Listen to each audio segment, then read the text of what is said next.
Le petit Émile reste introuvable depuis sa disparition, le 8 juillet 2023.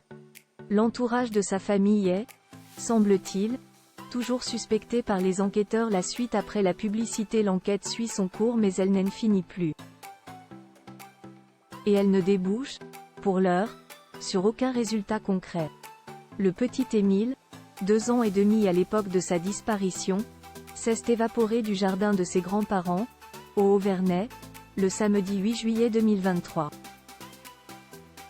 6 mois plus tard, l'enfant n'a toujours pas été retrouvé. Alors que les choses pourraient prendre une nouvelle tournure en raison des prochains changements météo, les gendarmes de la Seine-les-Alpes poursuivent leurs efforts, notamment en enchaînant de longs interrogatoires. C'est ce que raconte une octogénaire, proche de la famille, à nos confrères de BFM TV. Cette habitante du Vernay a été entendue dans le cadre de l'information judiciaire pour enlèvement et séquestration et elle raconte son audition, le 18 janvier 2024. Les gendarmes de la Seine-les-Alpes l'ont convoquée car elle s'entend bien avec les grands-parents d'Émile et elle conserve un rude souvenir de cet échange, qui s'est étendu sur plus de 4 heures, de 14 à 18 heures. Disparition d'Émile. Une voisine en pleurs lors de son audition. Lors de son entretien avec BFM TV, cette habitante du Vernay a évoqué des questions et des sous-entendus difficiles à entendre.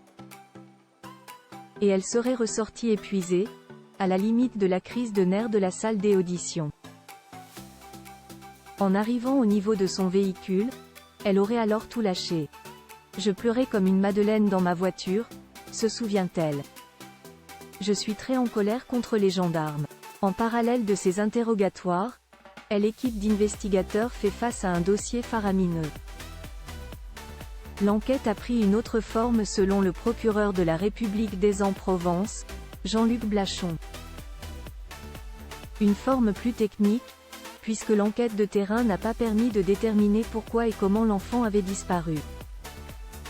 Selon les informations du magazine Le Nouveau Détective, le personnel mobilisé nuit et jour serait en train de fouiller de très nombreux téléphones et de s'attarder sur certaines images.